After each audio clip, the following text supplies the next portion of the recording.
საქართველოში ჩემი პროფესიული ნიშნი დევნა და ზეწოლა ხდება ეს განცხადება დღეს ადვოკატმა რამინ პაბიძემ საგანგებო ბრიფინგზე გააკეთა. მისი თქმით, საახსრულებლო ბიუროს წარმომადგენლები სასამართლოს მიერ დაკისრებულ 6,000 ლარიანი ჯარიმის გადახდას თხოვს, რაც სასამართლოს სხდომაზე წესრიგის დარღვევის, პროცესი არ გამოცხადების და მოსამართლის მიმართ უპატივცემულობის გამოხატვის გამო დაეკისრა. პაბიძე ჯარიმას უკანონოდ მიიჩნევს და მისი გაუქმების მოთხოვნით საქართველოს პრემიერ-მინისტრს, საქართველოს ფინანსთა სამინისტროსა და საახსრულებლო ბიუროს მიმართავს. წინააღმდეგ შემთხვევაში პაბიძე საქართველოს მოქალაქეობაზე უარის თქმას და უცხო ქვეყანაში თავშესაფრის მიღების მოთხოვნით საელჩოებისთვის მიმართვას გეგმავს.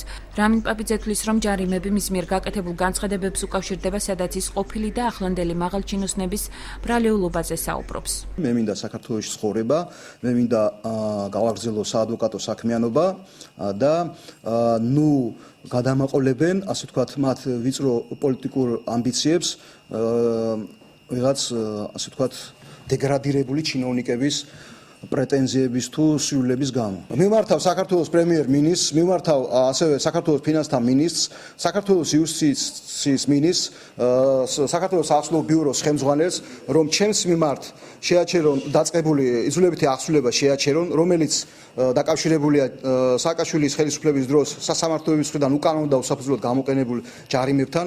სხვა შემთხვევაში თუ ჩემს ანგარიშებს დაედება ინკასო და მოხდება ჩემს მისამართით იძულებითი აღსრულება, მე მივიღებ მეორე დღეს გადაწყვეტილებას საქართველოს მოქალაქეობაზე უარის თქმის შესახებ და მოვითხოვ პოლიტიკურ თავშესაფარს. და საქართველოს იუსტიციის მინისტრმა